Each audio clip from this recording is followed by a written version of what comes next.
Hi, Richard. Hey, Rose. Wait. Hey, Rose. How are you doing? Are you gonna eat that burger? Oh, yeah. Don't you know how bad that is for you? That's just like dead animal flesh and like grease. Yeah, but it tastes so good. Oh, No! That's our animal, like, friends. And beer? Is that a beer? Do you know what time it is? Okay, no, that's not cool. Look, eating that kind of a diet causes all sorts of problems for your body, especially CAD, coronary artery disease. And cardiovascular system? Yeah, it causes problems for your cardiovascular system. That's right. Yeah, especially Well, I know CAD. some parts of it. You know, I used to watch Discovery Channel. Oh yeah. And they talk about the pulmonary circulatory and the schematic and all those things. Big words. Big words like CAD, coronary artery disease, which, if I might add, is actually a buildup of atheromas or plaques or fatty deposits in the arteries that feed the blood to the heart. And so, like, if you can't get blood to your heart can fail. You can have problems with it. Well, yeah, I knew that because the pulmonary, what it does is it carries oxygen all around your body parts. Yes, it does. Yeah. It's cardio gas. Yeah. And coronary, it's all about the heart and the valves and the arteries and the capillaries. But just if I haven't driven home the point yet, this kind of a diet high in rich fatty foods, saturated fats, processed foods, are very, very hard for your arteries because they cause a lot of HDL, which is the high density of proteins, cholesterol. Really? And that'll clog up your arteries. It has no some time. meat. You know, I gotta love beef. Meat's good for you in limited quantities, more or less if it's like chicken or like the other white meat, pork. Well, you know, I have 3 brothers. One had CAD, which is coronary artery disease. I know, that's what I was talking about. That's good that you know that. Yeah, but he had a bypass. He does nothing but that. He just says, I get fat, my arteries are clogged, and I get my new heart repaired. He had his vessel taken out of his leg, and it was put into his heart. Now he can breathe again, but he still sits on the couch. And then I have this other brother. He has PVD, which is peripheral vascular disease. And I'll go over one- that in a second. No, he likes to Oh. smoke. But what it does is it constricts your blood vessels so you don't get oxygen to all your body parts. But, you know, for him, he just takes the meds and that's it. You know, no Meds problem. like what? What kind of meds does he take? Well, you know, sometimes he has... Lipitor? No, he's on a low cholesterol diet, Okay. you know, and anything like that. And then also what he does, he goes exercising sometimes, but not as much as my third brother. He exercises and he's real healthy and he has no Does problems. he eat this kind of a diet with lots of fresh fruits Well, and vegetables yeah. and water? But he forgets his meat, though. There ain't nothing but that. There's no lard in that. How's don't- that going to taste good? You don't need to eat meat to have fun, all right? This Well, stuff's good for good. you. Fruits, vegetables, and I hope I didn't leave out lots of exercise. Yeah. So the one brother who eats good, he gets lots of exercise, right? Yeah, so you have a That's choice to good. be either one of the 3. Okay. Mm-hmm.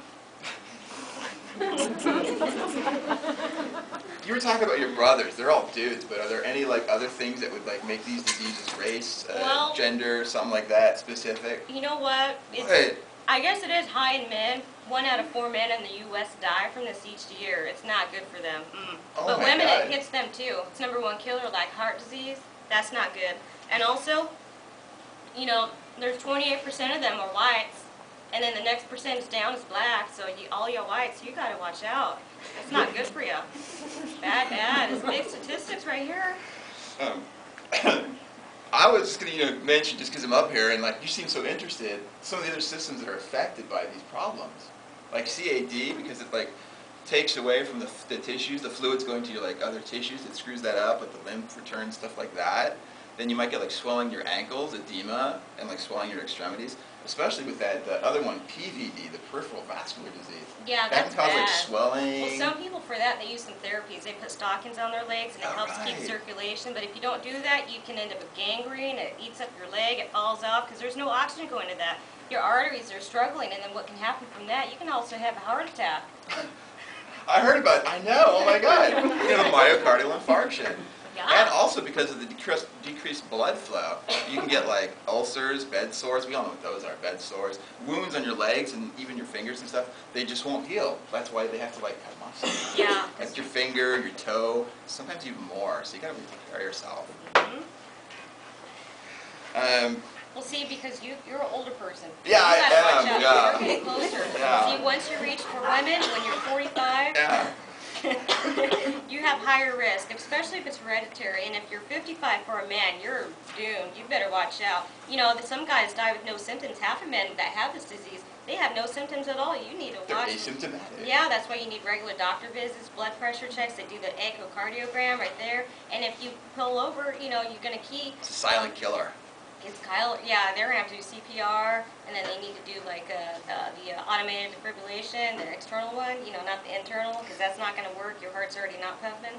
So, you know, that's, you don't want to go through that. You just need prevention. Just exercise, healthy eating, stop smoking, no, none of this, which, you know, I think I'm going to Smoking, actually, I know you really should. But this can't be bad for you. This right here, it tastes Actually, good. like a little bit every day, maybe like a glass of wine a day might help, like to like relax your blood vessels and calm you down a little bit. But any more than that, that's bad. And smoking, that's a tenfold increase of the dangers associated with peripheral vascular disease. Tenfold.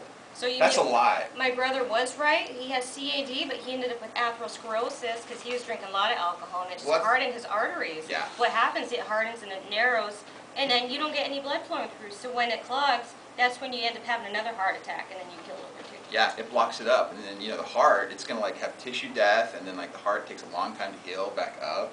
And then especially with the smoking, it's got like free radicals in it that damage the vessels themselves. Well, do you know what his artery looks like after it's clogged? No, what's it look like? Oh. I don't know. No, wait a second.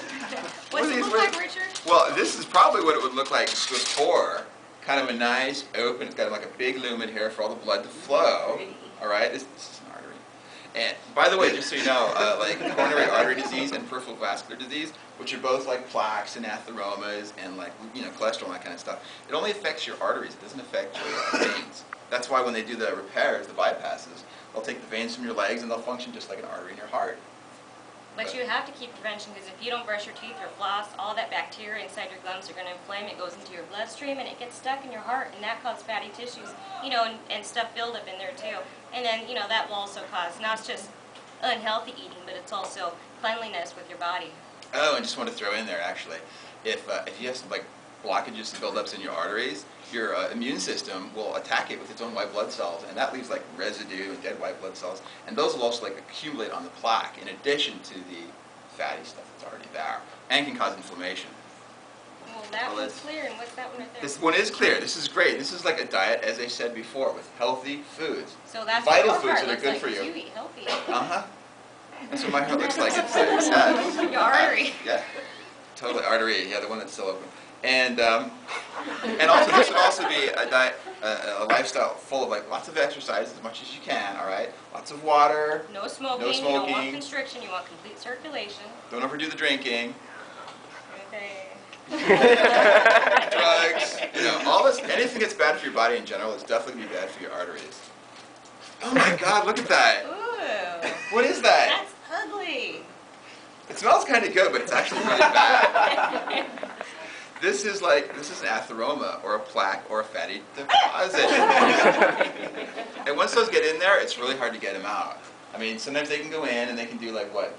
That's part of the bypass surgery, and sometimes Yeah, you they might just have have to to use cut a it out. stent to hold your veins open. But Little this- thing goes yeah. in there, it just squeezes against the walls. It's still there. It just clogs. It's like a drain in your kitchen. Once it gets in there, you have to sift it out. I mean, Sometimes it'd be you nice need if you could to just do that. But you can't. It's really hard to fix that once it gets built up in your body. So you want to start young so that when you get older, in fact, I just want to throw out, like, overall across America, all across America, people are getting heart disease, coronary artery disease, peripheral vascular disease, at a younger age than they used to a long time ago because of like the sedentary lifestyle and all this processed food we're eating. Yeah, a lot of And inactivity. smoking. Yeah, you know, I guess working out, exercising, getting your body moving, you know, it helps out a lot. It really does. So if I was in, you know, a hospital and I was a resident, what would you be doing for me if I had coronary artery Well, I disease? would encourage exercise and activities. I would make sure you didn't get like depressed or sad because, you know, the chest pain, angina, can cause to a decrease in activities and a decrease in like being out there and interacting with people. So definitely activity.